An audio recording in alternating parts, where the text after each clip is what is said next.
Lotus reality and agro farming వారు premium farm land projects మన పొలం ఫేజ్ 1, 2 మరియు 3 కంప్లీట్ చేసుకుని మన పొలం phase 4 Wasar village at Narayana Khed లో ఆగస్టు 15 ఇండిపెండెన్స్ డే రోజు గ్రాండ్ లాంచ్ చేయడం జరుగుతోంది. లాంచింగ్ మరియు ఇండిపెండెన్స్ డే సందర్భంగా 5 గుంటాస్ ల్యాండ్ అవుట్ రేట్ లో బుక్ చేసుకున్న వారికి 1,50,000 రూపాయల డిస్కౌంట్ తో పాటు 2 గ్రాముల గోల్డ్ ఫ్రీగా ఇస్తున్నారు. పూర్తి వివరాలకు సంప్రదించండి. Welcome to our channel. ఇప్పుడు మనం మాట్లాడబోయేది ఈ నెల రాశి ఫలితాలు మనం మాట్లాడబోతున్నాం. ఇప్పుడు సెప్టెంబర్ 2024 ద్వాదశ రాశులకి ఎలా ఉన్నాయో చూద్దాము. ఫస్ట్ రాశి ఫలితాలు అంటేనే మనం మాట్లాడుకునేది ఏంటంటే గోచారం మాట్లాడుకోవాలి. సో ఏ గ్రహాలు ఎక్కడ ఉన్నాయో ఈ నెల చూద్దాం. ఫస్ట్ మనకి కుంభంలోనే శని ఉన్నారు, అందులో కూడా వక్రగతి ఆయనకి నవంబర్ 15th వరకు అలాగే ఉన్నారనమాట. మనకి మీనంలో ఏమో రాహు ఉన్నారు, అలాగే కన్యలో ఏమో మనకి కేతు ఉన్నారు, అలాగే జూపిటర్ మోస్ట్ ఇంపార్టెంట్ గ్రహం, అంటే అన్నిటికీ బ్లెస్సింగ్స్ కావాలి కదా, గురు బ్లెస్సింగ్స్ కావాలి కనుక గురుడు మనకి మోస్ట్ ఇంపార్టెంట్ గ్రహం అవుతారు. ఆయనేమో మనకి వృషభంలో ఉన్నారు. అలాగే మనం చూసాము అంటే కుజుడు ఈ నెల అంతాను మనకి మిథునంలో ఉన్నారనమాట. అలాగే ఏంటంటే బుధుడు ఏంటి మనకి సింహానికి వస్తున్నారు, ఈ ఫస్ట్ వీక్ ఆఫ్ సెప్టెంబర్కి వస్తున్నారనమాట. అలాగే సూర్యగ్రహం మనకి 16వ తారీఖుకి కన్యకు వస్తున్నారు. అలాగే శుక్రగ్రహం కూడా మనకి second half of this month by September 18th కన్యకు వస్తున్నారు. సో కూటమి అనేది కన్యలో జరుగుతోంది. అంటే ఏంటంటే కేతుతో పాటు మనకి శుక్రుడు అలాగే సూర్యుడు కూడా కలిసి ఉంటున్నారు అనమాట ఈ నెల అంతాను. సో కొన్ని రాశుల వాళ్ళకి చాలా బాగుంటుంది, కొన్ని రాశి వాళ్ళకి మిశ్రమ ఫలితాలు ఘోషిస్తున్నాయి. మనం ఏ రాశికి ఎలా ఉందో చూద్దాము. తప్పక స్కిప్ చేయకుండా వీడియోని చూడండి. అలాగే ఈ ఛానల్ని సబ్స్క్రైబ్ చేసుకోవడం మర్చిపోవద్దు. ఇప్పుడు మనం మాట్లాడుకోబోయేది సింహరాశి వాళ్ళ గురించి. సింహరాశి సెప్టెంబర్ 2024 రాశి ఫలితాలు ఎలా ఉన్నాయో చూద్దాము.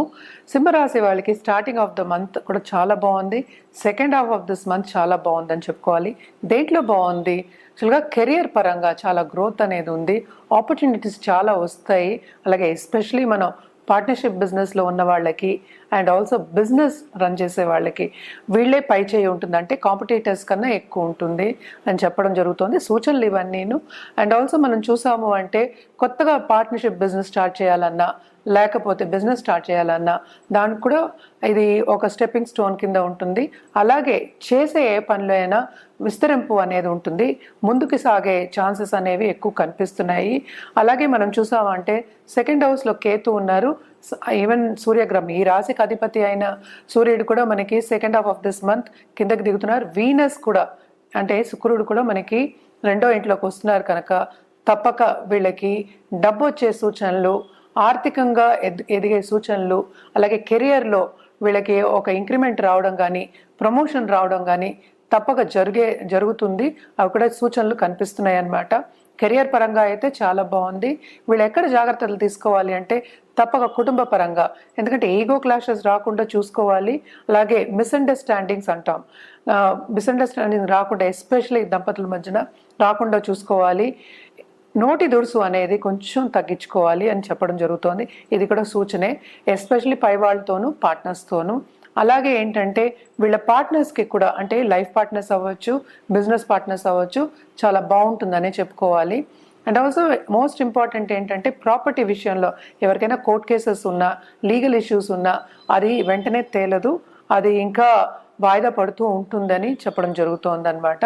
ఇది కూడా సూచనలే. అలాగే కొత్తగా పెళ్లి కావాలి, పార్ట్నర్ కోసం వెతుకుతున్నాము, లేకపోతే లవ్ రిలేషన్షిప్ కావాలనుకున్న వాళ్ళందరికీ ఈ నెల బాగుంటుంది. అలాగే వీళ్ళు బంధుమిత్రుల కలయిక ఉంటుంది అండ్ ఆనందిస్తారు, చక్కగా విందు విహారాల్లో కూడా కలుసుకునే భాగ్యం ఉంటుంది ఈ నెల అని చెప్పుకోవాలన్నమాట. వీళ్ళు హెల్త్ విషయంలో మాత్రం ఎస్పెషల్లీ ఇన్ఫెక్షన్స్ రాకుండా, అలాగే ఎక్కువ శ్రమపడి అలసట రాకుండా చూసుకోవడం అనేది ఎక్స్ట్రీమ్లీ ఇంపార్టెంట్. పర్సనల్ డెవలప్మెంట్ మీద ధ్యాస పెట్టడం అనేది చాలా మంచిది. అంటే ఒక జపం చేయడం కానీ, మెడిటేషన్ చేయడం కానీ, లేకపోతే రెమిడియల్ మెషర్స్ కింద గుళ్ళకి వెళ్ళడం కానీ ఇవన్నీ చేసుకోవడం మన మనశ్శాంతికి చేసుకోవడం అనేది చాలా చాలా మంచిదన్నమాట. ఎందుకంటే కూడనే మెర్కురీ అంటే 2nd and 11th లార్డ్ ఉంటున్నారు. తప్పక ఆర్థికంగా అలాగే స్టేటస్ ఇంక్రీజ్ అయ్యే ఛాన్సెస్ ఎక్కువ ఉన్నాయి. అండ్ ఆల్సో మనం చూసాము అంటే ఈ రాశిలో ఉన్న వాళ్ళ పిల్లలకు కూడా ఎదుగుదల అనేది కనిపిస్తోంది. ఈ నెల తప్పక బాగుంటుంది. స్పిరిచువల్ గ్రోత్ ఎస్పెషలీ ఏంటంటే రిలీజియస్ కార్యక్రమాల్లో పాల్గొనే ఛాన్సెస్ ఎక్కువ కనిపిస్తున్నాయి. దాంట్లో కూడా ఏంటంటే ఆ దిశగా నడవడం అనేది జరుగుతుందన్నమాట. వీళ్ళు కూడా తప్పక రెమెడియల్ మెషర్స్ అని చేయాలి. ఎందుకంటే శని రిట్రోగ్రేడ్లో ఉన్నప్పుడు కొన్ని ఇబ్బందులు అనేవి తప్పవన్నమాట. తప్పక రెమెడియల్ మెషర్స్ చేయండి. మనం ఇప్పుడు పరిహారాల విషయానికి వస్తే కనుక తప్పక శని గ్రహానికి పరిహారం చేయడం అనేది వెరీ వెరీ ఇంపార్టెంట్. ఎస్పెషల్లీ శనికి ఏం పరిహారాలు చేయాలి అంటే 19,000 సార్లు జపం చేయడం, అలాగే దానం చేయడం అనేది ఒక పద్ధతి. ఇంకోటి ఏంటంటే నవగ్రహాల చుట్టూ ప్రదక్షిణ చేయడం, 108 times ప్రదక్షిణ చేయడం అనేది ఎక్స్ట్రీమ్లీ ఇంపార్టెంట్ అన్నమాట. అలాగే లక్ష్మీ గణపతి హోమాలు చేయడం కానీ, లక్ష్మీ గణపతికి పూజ చేయడం కానీ ఎవ్రీడే ఎక్స్ట్రీమ్లీ ఇంపార్టెంట్ అనమాట. ఎందుకంటే ఆర్థికంగా కొంత ఇబ్బందులు వస్తాయి కనుక, అవన్నీ ఆబ్స్టకల్స్ కూడా వస్తూ ఉంటాయి కనుక తప్పక ఇవన్నీ నివారణ చేసుకోవాలంటే ఇవన్నీ చేయాలి. అలాగే ఏంటంటే పాలిటీషియన్స్ ఎస్పెషలీ దశ మహావిద్యాలకి చేయడం అనేది ఇంపార్టెంట్. అంటే ఏంటి, కామాఖ్యకి వెళ్ళి పూజ చేసుకోవడం అనేది ఇంపార్టెంట్ అన్నమాట. అండ్ ఆల్సో మనం చూసాము అంటే మిగతా గ్రహాలకి ఎస్పెషలీ సూర్యగ్రహానికి మన అర్ఘ్యం ఇవ్వడం కానీ, అలాగే ఇంకోటి మోస్ట్ ఇంపార్టెంట్ మనకి ఏంటంటే మనకి గణపతికి అథర్వ శీర్షం చదువుకోవడం ఎవ్రీడే వెరీ వెరీ ఇంపార్టెంట్ అన్నమాట. అండ్ ఆల్సో ఇప్పుడు హెల్త్ విషయంలో ఇబ్బంది పడే వాళ్ళందరికీ తప్పక మహామృత్యుంజయ హోమం చేసుకోవడం ఇంపార్టెంట్. అండ్ నవగ్రహ హోమాలు చేయడం కానీ, అలాగే శాంతి పూజలు చేయడం కానీ చాలా చాలా మంచిది. ఇవన్నీ చేసినప్పటికీ ఏంటంటే లాంగ్ టర్మ్లో మీకు తప్పక పాజిటివ్ రిజల్ట్స్ అనేవి కనిపిస్తాయి. మనం ఈ నెలకే మాట్లాడుకుంటున్నాం, అయినా కూడా ఇవన్నీ చేసిన వాళ్ళకి ఎప్పటికైనా మనం చూసాము పాజిటివ్ రిజల్ట్సే వస్తాయి అన్నమాట.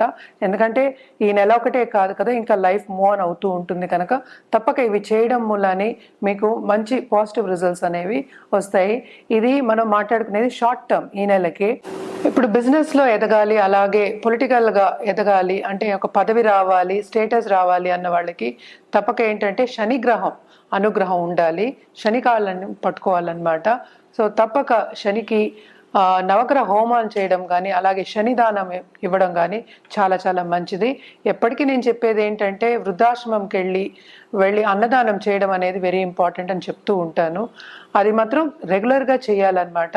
శనికి ఏంటంటే ఆయన ఆయుకారకుడు, అలాగే ఏంటంటే కర్మకారకుడు కనుక తప్పక ఈ పరిహారాలన్నీ చేయడం అనేది మంచిది. అందరూ చేయొచ్చు ఈ పరిహారాలు, అది రెగ్యులర్గా చేయాలి, ఒకసారి చేసేసి వదిలేయడానికి కాదనమాట.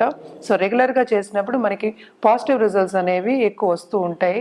అలాగే ఏంటంటే పొలిటికల్గా ఎదగాలి అన్నవాళ్ళు, నేను ఇందాక దశ మహావిద్యాల గురించి చెప్తూ ఉన్నాను, బగళాముఖి హోమం అనేది చేయొచ్చు. అలాగే ఏంటంటే చాలామంది మనం పొలిటీషియన్స్ మనం చూస్తూ ఉంటాం కూడా, రాజశ్యామల యాగం అనేది చేస్తూ ఉంటారు. యజ్ఞ యాగాలు చేయడం అనేది చాలా మంచిది. మనమేమో నెలకి మాట్లాడుకుంటున్నాం కనుక మనం హోమాల వరకు ఆపుకున్నాం అనమాట. లేకపోతే యజ్ఞ యాగాలు అనేది తప్పక చేయాలి. చేస్తే ఏంటంటే మనకి ప్లస్కి ప్లస్ చేకూరుతుంది కనుక తప్పక డబుల్ ప్రమోషన్ అనేది తప్పక ఉంటుంది. అలాగే పాజిటివ్ రిజల్ట్స్ అనేవి ఎక్కువ చేకూరుతాయి. అలాగే ధనం వచ్చే, సంపద వచ్చే ఛాన్సెస్ ఎక్కువ కనిపిస్తున్నాయి అన్నమాట. తప్పక బగళాముఖి అనేది పొలిటికల్గా వాళ్ళు ఎదగాలి అన్న వాళ్ళు చేయడం అనేది చాలా మంచిది. ఎస్పెషలీ కామాఖ్యకి వెళ్ళి చేసుకోవచ్చు. అలాగే ఏంటంటే మనకి చెప్పారంటే కూడా మన దగ్గర పురోహితులు కూడా ఉన్నారు. సో ఈ యాగాలు కానీ లేకపోతే పూజలు కానీ ఏదైనా ఒక సొల్యూషన్ కానీ ఒక రెమెడీ చేయాలి అన్నా కానీ జాతక రీత్యా జాతకం చూసిన తర్వాత చెప్పడం జరుగుతుంది. అలాగే ఏంటంటే చేయించడం కూడా జరుగుతుందన్నమాట. తప్పక సంప్రదించండి.